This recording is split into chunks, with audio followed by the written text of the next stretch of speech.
یو انسان په ظلم سره واجو د سیدل کده ټول انسانانو وجل دا مړ او د خلق وجل دا موږ تاسو معمولی خبر اخکاری کړ الله فرمای دا سیدل کده چې ټول انسانان مړ کړي باقی د تشبیه مقصد څه دی نو علما و یو خدا دا چې مطلب دا دی چې یو انسان د مړ کنو ام به په دنیا کې قصاص کیږي وجل کیږي کلس د مړ کړم ته بوجل کیږي ټول د مړ کړم ته بوجل کیږي یو سړی وجل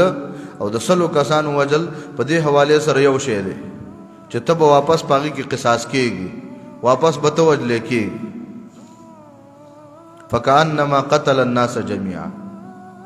او دویم مطلب دا دی چې کله یو انسان یو بل انسان لره مړ کی او دغه وجل پزړه کې د ځان لپاره جایز غني نو چې د یو مسلمان وجل ته د ځان لپاره جایز غني نو ستا ګناه داسې د کټول انسانان چې تا مړ کړ ځکه چې ته د وجل جایز غني او دیم کلمه ګو ده دا بلم ده کلمه کې ټول یو شان دي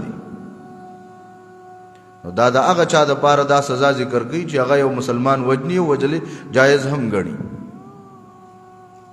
او بعض علما د تشبیه دا مطلب اخلي چې اسم بز عمرونو به جهنم کې پروتي که یو کس وجل دی او کټولي وجل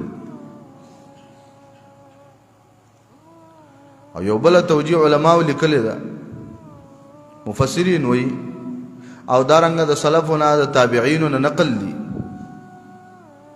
چې دا هغه چا وجل ذکر کوي چې د چا په وجل سره په معاشره کې خرابې راځي یو انسان د داسې انسان چې دغه په وجل او معاشره ټول ورانیږي او تاغه وجني مثلا چا یو عالم قتل ک چې ټول معاشره دغه په وجه باندې خراب کړ چا د مسلمانانو یو بادشاہ قتل ک چې ټول معاشره باغه سره خراب کړه داسې قسم ته خلق چې دغه په وجل باندې معاشره کې فسادات راځي او معاشره خرابيږي داسې قسم ته انسان یا یو نبی چا واجه نو داغه په وجلو کې دومره ګناه ده لکه ټول خلک چې وجلې دي